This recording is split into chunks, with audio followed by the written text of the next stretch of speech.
मालविकाग्निमित्रम कालिदास द्वारा रचित संस्कृत नाटक है। ये 5 अंकों का नाटक है जिसमें मालवदेश की राजकुमारी मालविका तथा विदिशा के राजा अग्निमित्र का प्रेम और उनके विवाह का वर्णन है। वस्तुतः यह नाटक राजमहलों में चलने वाले प्रणय षड्यंत्रों का उन्मूलक है तथा इसमें नाट्यक्रिया का समग्र सूत्र विदूषक के हाथों में समर्पित है। ये श्रृंगार रस प्रधान नाटक है और कालिदास की प्रथम नाट्यकृति माना जाता है। ऐसा इसलिए माना जाता है क्योंकि इसमें वह लालित्य, माधुर्य एवं भावगांभीर्य दृष्टिगोचर नहीं होता जो विक्रमोर्वशीय अथवा अभिज्ञान शाकुंतलम में है। वस्तुतः यह नाटक नाट्य साहित्य के वैभवशाली अध्याय का प्रथम पृष्ठ है। लगभग 2200 वर्ष पूर्व के युग का चित्रण करते इस नाटक में शुंग वंश के काल की कला, संस्कृति, सामाजिक व्यवस्था आदि की उल्लेखनीय झलक मिलती है। इस नाटक में कालिदास द्वारा स्वांग, चतुष्पदी छंद तथा गायन के साथ अभिनय के भी संकेत किए गए हैं, जो इंगित करते हैं कि उस युग में भी लोकनाट्य के तत्व विद्यमान थे। कालिदास ने इस नाटक में अत्यंत मनोहर नृत्य अभिनय का उल्लेख किया है। वो चित्र अपने में इतना प्रभावशाली, रमणीय और सरस है कि समूचे तत्कालीन साहित्य में अप्रतिम माना जाता है।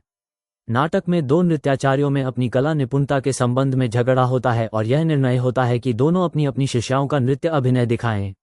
ये भी निर्णय होता है कि पक्षपात रहित निर्णय के लिए जानी जाने वाली विदुषी भगवती कौशिकी निर्णय करेगी कि दोनों में कौन श्रेष्ठ है।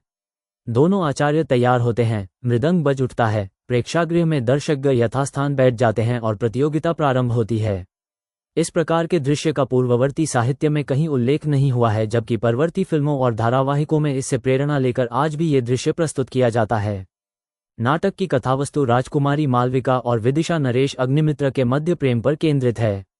विदर्भ राज्य की स्थापना अभी कुछ ही दिनों पूर्व हुई थी।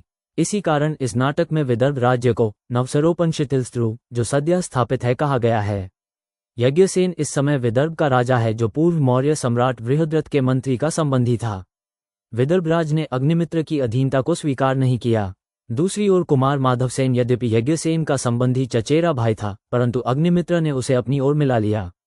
जब माधवसेन गुप्त रूप से अग्निमित्र से मिलने जा रहा था, यज्ञसेन के सीमारक्षकों ने उसे बंदी बना लिया। अग्निमित्र इससे अत्यंत क्रुद्ध हो गया।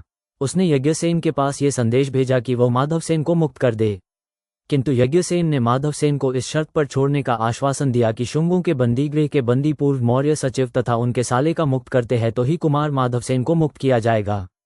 इससे अग्निमित्र और क्रुद्ध हो गए और उन्होंने अपने सेनापति वीरसेन, जो उनके मित्र भी थे, से आक्रमण करने का आदेश दे दिया।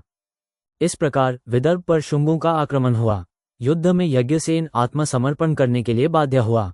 माधवसेन मुक्त कर दिया गया। विदर्भ राज्य को दोनों चचेरे भाइयों के बीच बांट दिया गया। वर्धा नदी को उन दोनों राज्यों की सीमा निर्धारित किया गया। वर्धा नदी के एक तरफ माधवसेन और दूसरी तरफ यज्ञसेन को राजा बनाया जाता है। दोनों अग्निमित्र के अधीन शासन करना शुरू करते हैं। इधर विदर्भ राज्य पर अधिकार हेतु संघर्ष की स्थिति में माधवसेन अपनी बहन मालविका को सुरक्षा हेतु अन्यत्र भेज देते हैं। परिस्थितिवश मालविका भागकर विदिशा आती है। यहाँ राज्य के महामात्य मंत्री से मुलाकात होती है, जो उन्हें वेश बदलकर रहने की अनुमति देता है।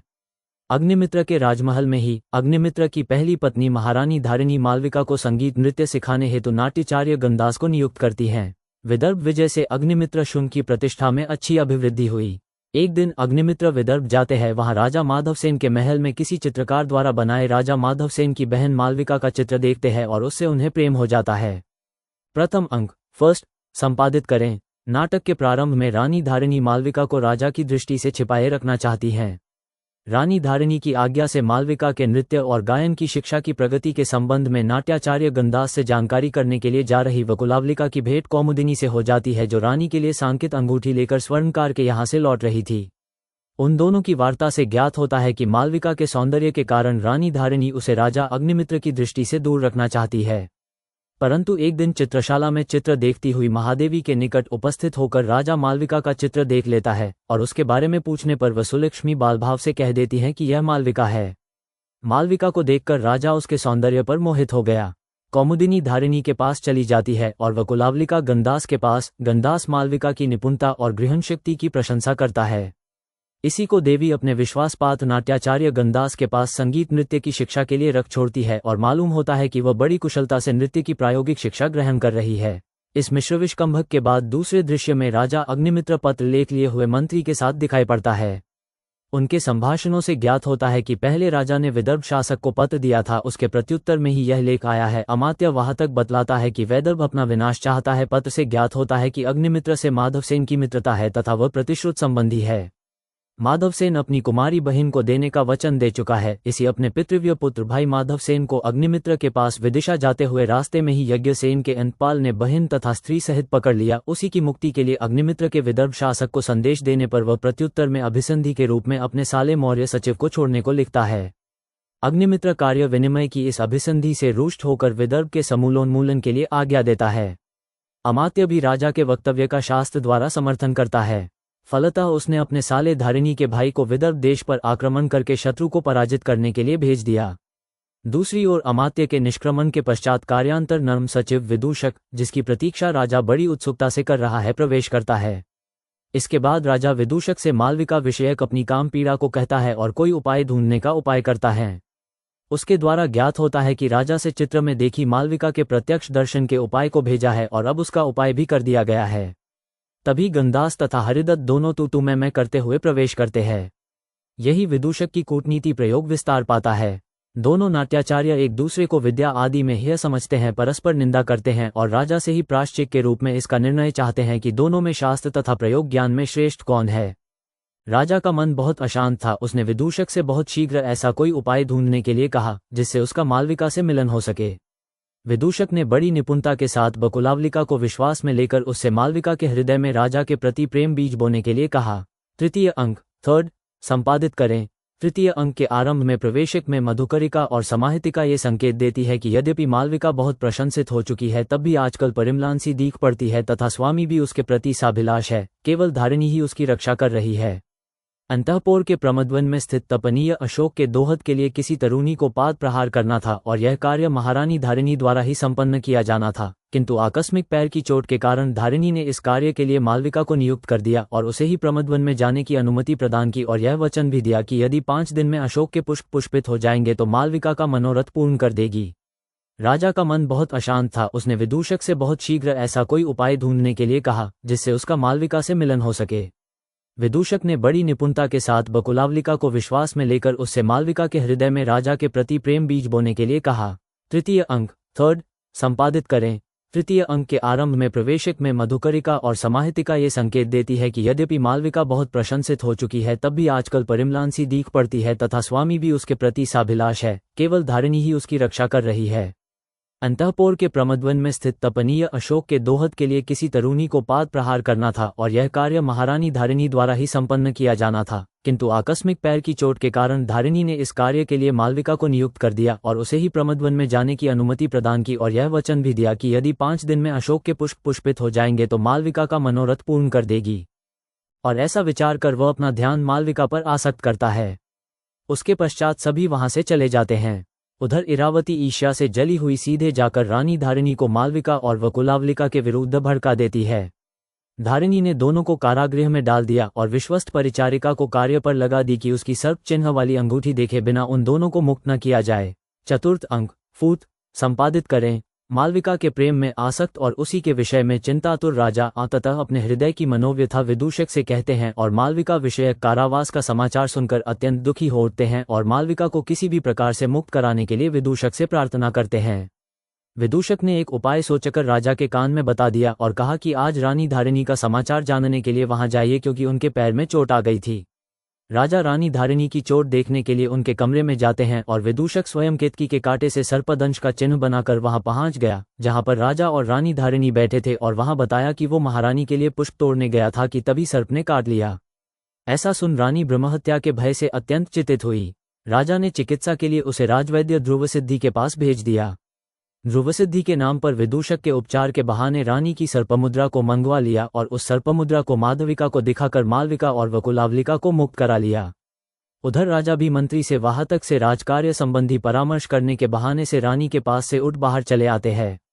पूर्व संकेतानुसार राजा, विदूषक, मालविका और वकुलावलिका सभी समुद्र गृह में एकत्र होते हैं।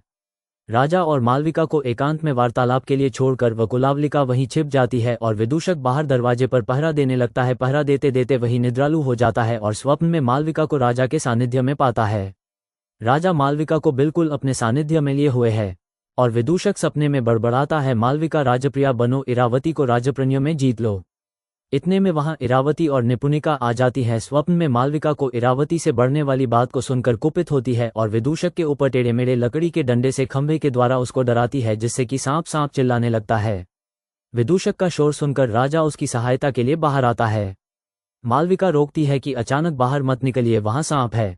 इरावती एकाएक राजा के पास जाकर कहती है कि आज दोनों का दिवाबसार हो गया क्या। सभी इरावती को वहां देखकर घबरा जाते हैं। इस प्रकार सब कुछ देखकर इरावती अत्यंत क्रुद्ध हो जाती है। राजा इरावती को बहुत समझाता है किंतु इरावती न मानी और अपनी परिचारिका से रानी धारिणी के पास संदेश भेज दिया कि आपका पक्षपात देखकर मुझे विश्वास हो गया कि आपकी सहायता से ही इन दोनों का मिलाप हुआ है। उसी प्रकार एक दासी ने आकर समाचार दिया कि कुमारी वसुलक्ष्मी को बंदर ने डरा दिया है, जिससे वह रोना बंद ही नहीं कर रही है। मालविका और वकुलावलिका को छोड़कर सभी चले जाते हैं। तभी मधुरिका मालिनी आकर बताती है कि अशोक 5 रातों के भीतर ही पुष्पित हो उठा है। प्रसन्न मालविका वकुलावलिका के साथ रानी धारिणी को ये समाचार देने तथा अपना पारितोषिक प्राप्त करने चली जाती है। पंचम अंक 5th संपादित करें। राजा को धारिणी का ये संदेश मिलता है कि अशोक वृक्ष से पुष्प पुष्पित हो चुके हैं, अतः वे रक्त शोक के पास पहुंचे वहां उनकी प्रतीक्षा कर रही है। उधर राजा के पास ये भी समाचार आता है कि उनकी सेना ने विदर्भ नरेश यज्ञसेन को परास्त कर माधवसेन को मुक्त करा लिया है। राजा और विदूषिका रक्ताशोक देखने प्रमद बन जाते हैं। मालविका वहां वैवाहिक वेश में सजी हुई है, वह रानी के बिल्कुल समीप खड़ी है। साथ ही में परिव्राजिका कौशिकी तथा परिजनों से युक्त धारिणी राजा के दर्शन के लिए आतुर है। उसी समय राजा अग्निमित्र के पिता पुष्यमित्र का भेजा हुआ दूत वहां आया, जिसने बताया कि राजकुमार वसुमित्र अग्निमित्र का पुत्र ने यज्ञाश्व की बड़ी बहादुरी से रक्षा कर ली है। राजा ने धारिणी की प्रशंसा में कहा कि आपके पुत्र विजयी होकर वापस लौटे हैं, अतएव आप वीरमाता के नाम से जानी जाओगी। ये समाचार सुनकर सभी बहुत प्रसन्न हुए। धारिणी ये समाचार इरावती को भी बताने को कहती है। तदंतर वो राजा से कहती है कि आपने मुझे प्रिय समाचार सुनाया है, अतः आप तदनुरूप पारितोषिक स्वीकार करें। उसके पश्चात उसी समय उपहार में भेजी गई 2 शिल्प कन्याएं वहां उपस्थित की गई, जिनमें से एक ने मालविका को पहचान लिया और कहा कि यह तो राजकुमारी है। उन कन्याओं ने परिव्राजिका को भी पहचान लिया। ये सब देखकर राजा आश्चर्यचकित हुए और सविस्तार जानने की इच्छा प्रकट की।